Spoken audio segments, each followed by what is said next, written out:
गुंतवणूक आरोग्यातली भाग 19. वैद्य दिलीप गाडगे, पुणे. आहार विधी विशेष आहे. त्या मागच्या वेळेला आपण कालाच्या विषयी सविस्तर विचार केला होता. त्यात नित्यक आणि अवस्थिक असे 2 प्रकारचे काल आणि मग ऋतूला धरून होणारा बदल आणि त्याला धरून होणाऱ्या दोषांची स्थिती, याला धरून करायचे बदल, याच्याविषयी मी बोललो होतो. आणि तसंच अवस्थिक कालामध्ये वयानुसार होणारे भेद आणि रोगांच्या अवस्था, त्याच्यानुसार होणारा बदल, या गोष्टी बोललो होतो. अवस्थांमध्ये आणखीन एक मुद्दा आहे, तो म्हणजे आहाराची जीर्णावस्था. त्यांचा नियम असा आहे की जीर्णेंद्रिय भुंजीत, पहिलं अन्न पचल्यावर मगच दुसरं अन्न घ्यावं, तोपर्यंत अन्न घेऊ नये. तर पहिलं अन्न पचलं हे कसं समजायचं, तर त्याला उद्गारशुद्धिरुत्साह वेगोत्सर्गो यथोचितः लघुता कृत पिपासाच्या जीर्णाहारस्य लक्षण आलं की ढेकर स्वच्छ अशा स्वरूपाचे येणं, उत्साह वाटणं, मलमूत्र चांगल्या रीतीने वाताचं अनुलंबन अशा स्वरूपाचं होणं आणि भूक आणि तहान दोन्ही एकाच वेळेला लागणं, असं जर झालं तर पहिला आहार जिरला आहे असं समजावं. त्यातही विशेषतः आदल्या दिवशीचं अन्न पचलेलं असेल तरच दुसऱ्या दिवशी अन्न घ्यावं असा निर्देश आहे. सायमाशे अजीर्णेतुच प्रातरान्नोही दुष्यति प्रातराशोही दुष्यति असं सूत्र आहे. संध्याकाळच्या अन्नाचं जर अजीर्ण असेल तर सकाळचं अन्न नक्कीच बिघडवायला मदत करतं. आता पुष्कळशी लोक सवयीनीच अन्न घेतात, त्यांना भूक लागली आहे का नाही लागली आहे असं काही कळत नाही. वेळ झालेली आहे म्हणून खायचं अशा स्वरूपाचा भाग होतो. किंवा इतरही कारण असतात, औषधं घ्यायची आहेत आणि औषधं घेण्यासाठी काहीतरी खायला पाहिजे म्हणून खाल्लं जातं, असाही भाग होतो. विशेषतः डायबिटीसच्या पेशंट्समध्ये डायबिटीसच्या गोळ्या घ्यायच्या आहेत किंवा इन्सुलिन घ्यायचं आहे आणि त्याच्याशिवाय डायबिटीस कंट्रोलमध्ये येणार नाही अशी समजूत असल्यामुळे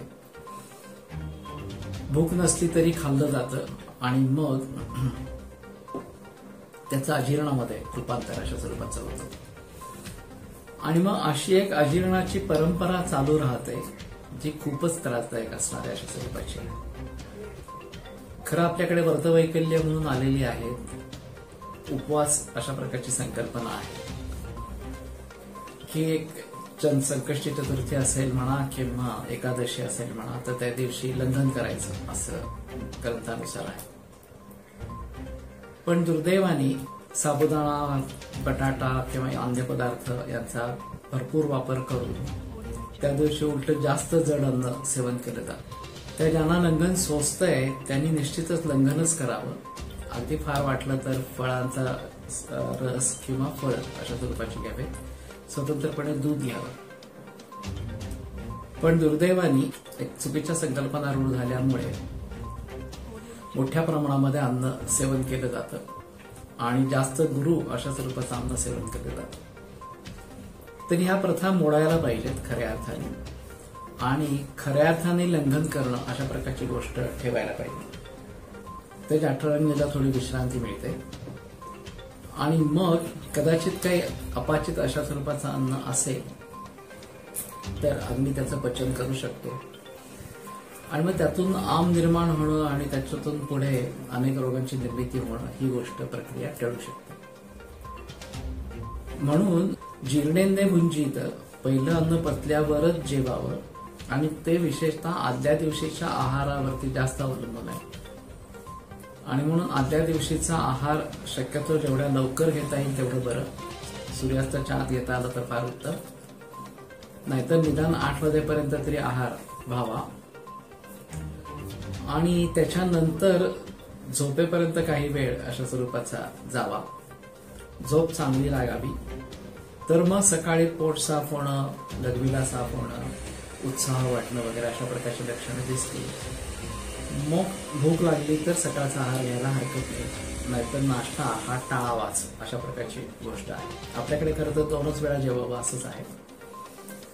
आपण पाश्चात्यांच्याकडनं नाश्त्याची संकल्पना उचलली त्याविषयी बोलू.